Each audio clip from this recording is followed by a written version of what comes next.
voudrais rebondir en ce mardi 16 décembre 2014, à 13h, sur les nouvelles qu'on entend sur France Info ou ailleurs, en ce qui concerne le Pakistan. Je rebondirai simplement, vous savez qu'il y a eu une école militaire qui a été investie par les talibans, et il y a déjà eu près de 200 victimes mortes ou blessées, et surtout des enfants. Et un des commentateurs que j'ai écouté, je crois, sur France Info, France Inter, je ne me souviens plus, nous parle de montée en puissance. À la question qu'on lui pose, il dit non, c'est pas un phénomène nouveau, mais c'est une montée en puissance. Et je trouve ça tout à fait intéressant au niveau d'une théorie astrologique que j'ai développée, qui est celle justement de la montée en puissance en phase conjonctionnelle. Toute l'astrologie pourrait être résumée par cette expression. À quel moment y a-t-il montée en puissance?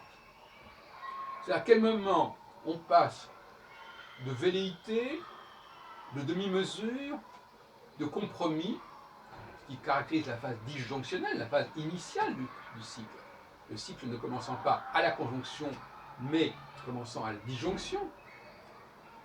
Je ne reviens pas là-dessus.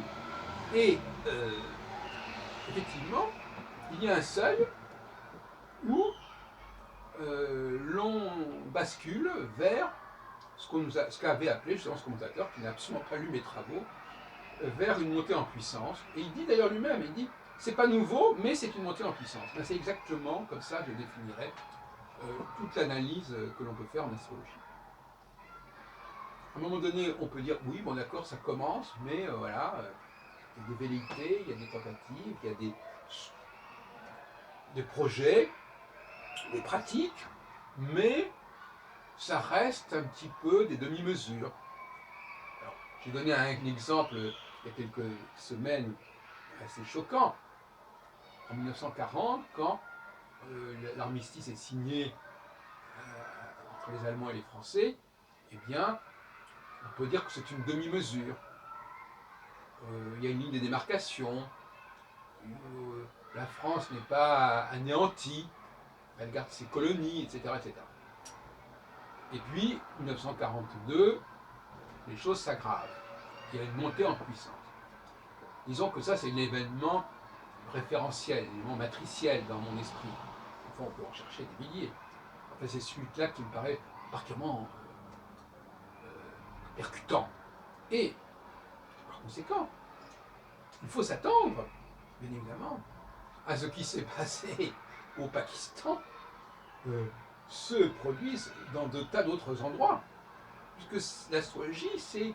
Tout à l'heure, je parlais des langues européennes qui sont communes à toute l'Europe. Et bien, l'astrologie, le cycle astrologique de Saturne, il est commun à toutes les sociétés humaines, à tous les régimes politiques, plus ou moins. Là aussi, il s'agit d'un phénomène récurrent, même s'il prend des formes diverses. Vous voyez que mon analyse des processus linguistiques, elle est complètement calquée sur mon analyse des processus cosmiques, si on veut, au niveau de l'astrologie. C'est-à-dire, il y a un modèle, il y a un pattern qui est extrêmement large, qui s'applique très largement, avec des variantes qu'il faut à la fois étudier, mais qu'il ne faut pas utiliser comme une remise en question du système. La diversité, c'est une chose, mais ça n'empêche pas qu'il y a une source commune. On ne va pas non plus exagérer. Ce qu'on fait beaucoup d'astrologues qui, au lieu de mettre l'accent sur l'élément commun, ont perdu l'astrologie à vouloir étudier des situations spécifiques et locales. Ça, c'est tout à fait suicidaire pour l'astrologie. Toute personne de bon sens comprend ce que je veux dire. Et, par conséquent, ce qui se passe au Peshawar, comme on dit, dans cette région qui est d'ailleurs à mi-chemin, à cheval sur l'Afghanistan et sur le Pakistan, plus d'ailleurs à l'Afghanistan, plus dominante au niveau de la population pashtoune en Afghanistan qu'en Pakistan, et ils se plaignent ils se plaignent de l'armée pakistanaise, qui elle-même est soutenue par l'armée américaine. Donc, nous avons là une situation, une aggravation le mot n'est pas mauvais non plus, montée en puissance, aggravation des choses, qui va prendre dans les mois qui viennent une dimension qui va être singulièrement marquante.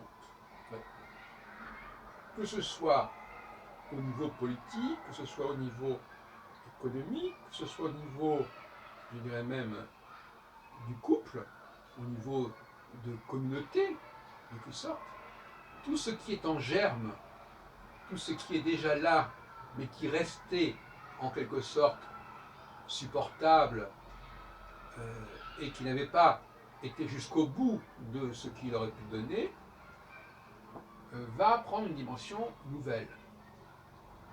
D'ailleurs, quand on regarde des événements comme ceux qui sont passés en 67-68, en phase disjonctionnelle, dans les deux cas, avec Saturne au milieu d'un signe cardinal.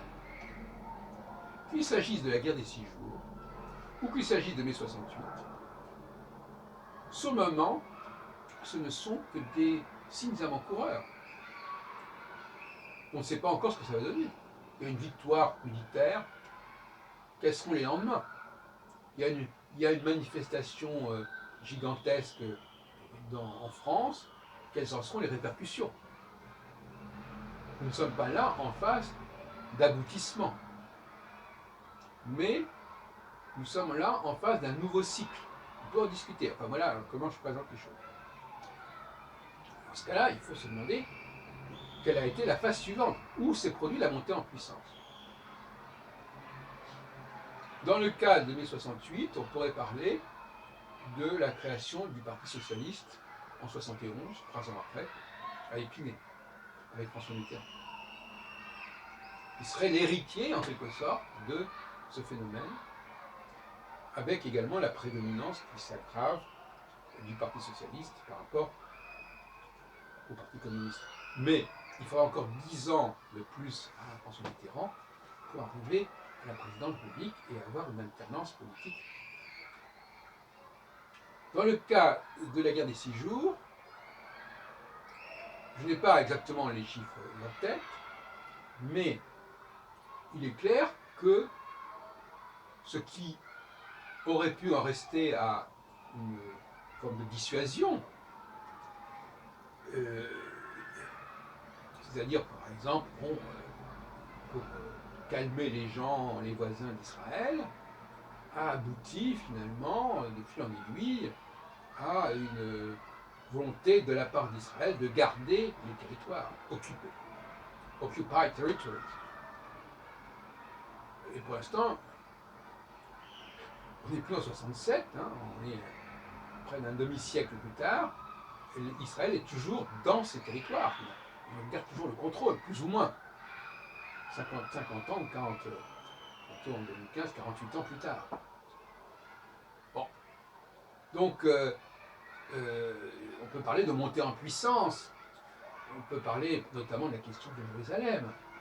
Rappelons qu'en 1967, Jérusalem n'était pas encore sous le contrôle israélien. La partie, disons, ancienne du mur des lamentations n'était pas sous contrôle israélien. Et les Juifs ne pouvaient pas y avoir accès. Il y avait un Jérusalem-Ouest qui allait jusqu'aux portes de la vieille ville, mais pas plus.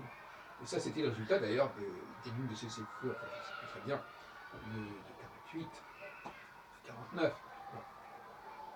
Ce qui fait que Israël a laissé, si on peut dire, à la Jordanie en 48-49 la possibilité de prendre le contrôle de la partie arabe, à majorité arabe, prévue par le plan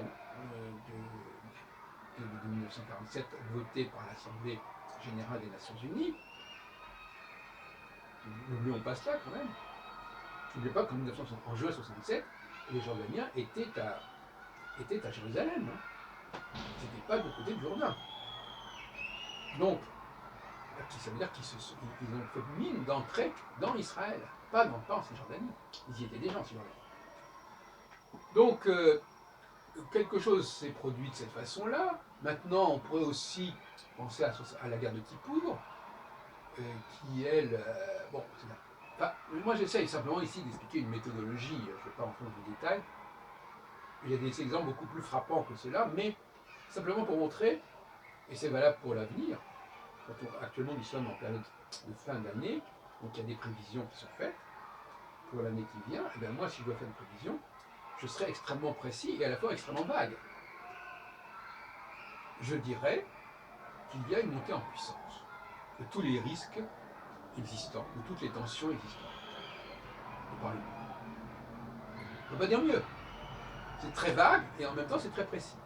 Aggravation des tensions, aggravation de ce qui n'était souvent que des expressions un petit peu modérées ou supportables ou mesurées.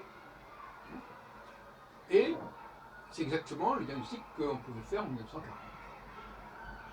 Sachez que les choses vont pouvoir s'aggraver. Et elles s'aggravèrent, puisque non seulement l'Allemagne va envahir la zone libre par la suite, et également elle va se retourner contre son allié soviétique, avec la fameuse opération Barbarossa, le nom d'un des grands empereurs allemands. Et car le mot Barbarossa est un mot latin. Et donc, monter en puissance, voilà, c'est le mot qui m'avait déclenché. Et je trouve très intéressant qu'ils viennent dans la bouche de spécialistes, d'observateurs de la situation. Alors maintenant, libre à chacun, dans son domaine particulier, dans son sujet particulier, de se demander comment ça va se manifester. Je ne peux pas me mettre à la place de tous les gens qui sont spécialisés dans tous les domaines. C'est comme cela. Je leur donne un outil en disant attention, là il y a un catalyseur. Comment ce catalyseur va fonctionner dans votre domaine, dans votre pays, dans votre région, c'est à vous de le voir. Quels sont les points sur lesquels il peut y avoir en effet une aggravation. Il faut bien que l'astrologie comprenne qu'elle ne peut pas fonctionner dans la verticalité, qu'elle ne peut pas donner son avis toute seule sur tel et tel sujet, elle ne peut que fournir des outils à ceux qui, dans un domaine précis, ont une compétence. Donc il y a là une nouvelle stratégie que je propose, que j'ai déjà proposée sur d'autres plans, à savoir qu'il est impératif que l'astrologie fournisse des outils qui soient applicables par les gens qui s'y connaissent. Ce qui veut dire que l'astrologue, effectivement, l'astrologue de base, qui n'est ni un concepteur de modèles astrologiques, ni quelqu'un qui connaît bien le terrain, est un personnage quand même un petit peu ringard et qui est dans une situation fausse parce que une situation de compromis, parce que à la fois il utilise un savoir astrologique qu'il ne maîtrise pas, c'est-à-dire qui lui est légué mais sur lequel il n'a pas une véritable réflexion en profondeur, et d'autre part il l'applique à des domaines qu'il ne connaît pas bien. Et là, quand même, ça fait beaucoup de choses qui sont contre lui. Donc, moi, je vois ça comme une espèce en voie de disparition. Laissant la place, un, à des véritables concepteurs et des véritables penseurs de l'astrologie, et deux, avec un outil qui soit utilisé couramment par des spécialistes dans différents domaines. Y compris d'ailleurs les gens par rapport à eux-mêmes.